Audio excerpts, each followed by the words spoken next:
Svi vade iz sredine kako bi vam pokazali kako je nešto mekano. Ja ću da vam izvadim ovaj sam kraj. Pogledajte. Ne morate da se bijete za sredinu, krajevi su fenomenalni. Pripremu započinjem tako što u posudu stavim 700 grama mekog brašna, dodam 1 kašiku soli, pa sad sve to promešam. U sredini ovako napravim udubljenje, sipam vodu, potrebno je 400 ml vode, 1 kašičicu šećera i dodajem 10 grama suvog kvasca. Možete da dodate i sveže, nekih 25-30 grama. I sad sve to promešam, ovako da se malo šećer i kvasac ovde pomešaju. A zatim sipam ostatak vode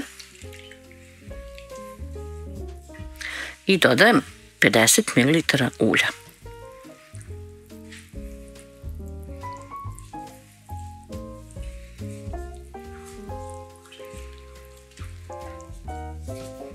Izmešala sam varjačom koliko je to bilo moguće i sada ću umesiti testo.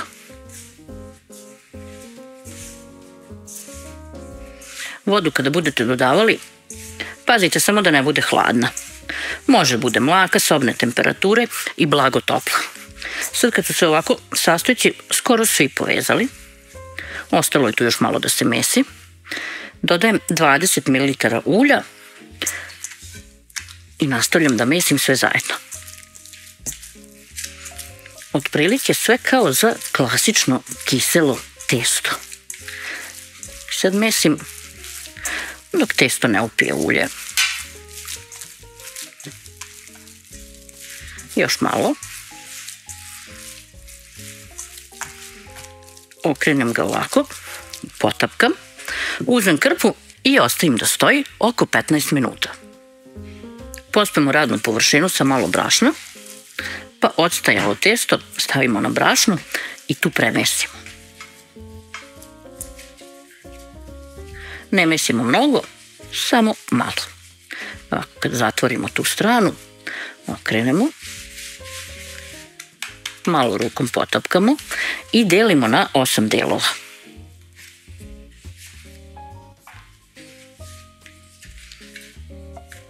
Ako je neki deo malo veći, prebacite na ovaj manji. I sad svaki ovaj deo oblikujemo u lopticu.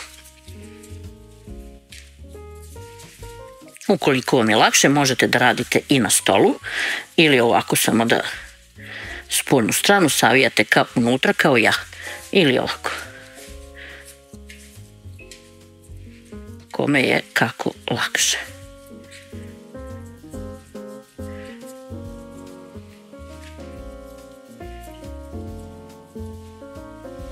Uzmemo jedan veći tanjir ili tacnu i dobro pouljimo. Zatim poslažemo ove loptice testa. I sad na svaku lopticu stavimo ulje. Obavezno namažite ovde između da nam se što manje zalepe. Rukom ih ovako malo još pritisnite. Ako vidite da je negde nešto suvo, slobodno ovako od gore još malo premažite.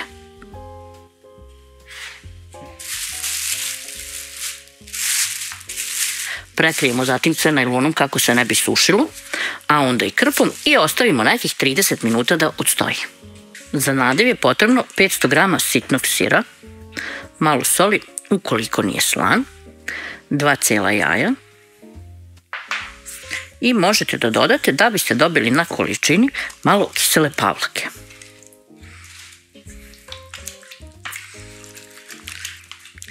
Sve ovako fino sjedinite i nadev je gotov.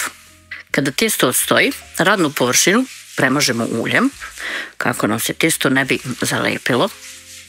2-3 puta umočite četkicu i ovako jedan veći deo premažete. Uzimamo jedan po jedan deo testa. Ukoliko se osušio i testo upilo ulje, možete slobodno da stavite od gore. I sad samo ovako rukom. Pogledajte koliko je lako i jednostavno razvlačimo.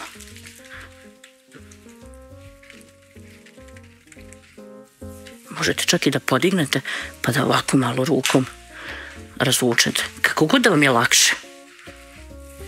Možete i onaj trik sa kesom da koristite. Stavite preko najlon i onda samo stisnete rukama. Sad ću to da vam pokažem sa ovom kesom od testa. Evo vidite.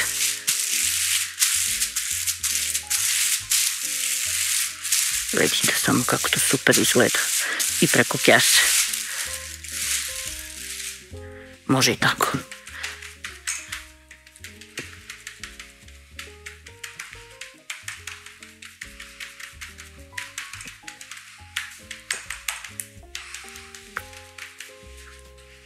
Može i ovako. Slobodno. Malo povucite. Ako pukne negde, to nije ništa strašno.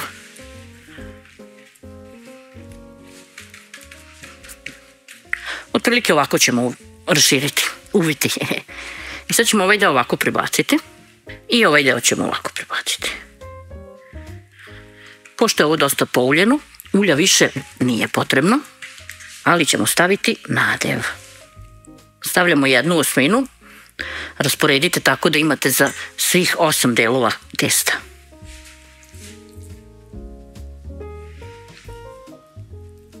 I sad samo ovako ujemo.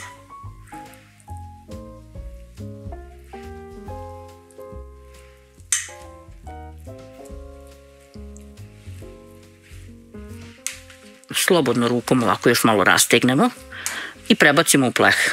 Pre nego što uzmete drugi deo testa, opet to podmažite uljem. Stavite testo i ovako rukom ga razvlačite.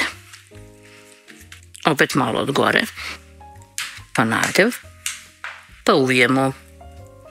Kada uvijemo, u pleh i idemo dalje. Postupak fino ponavljamo, pa sve dok ne utrošimo ovo testo.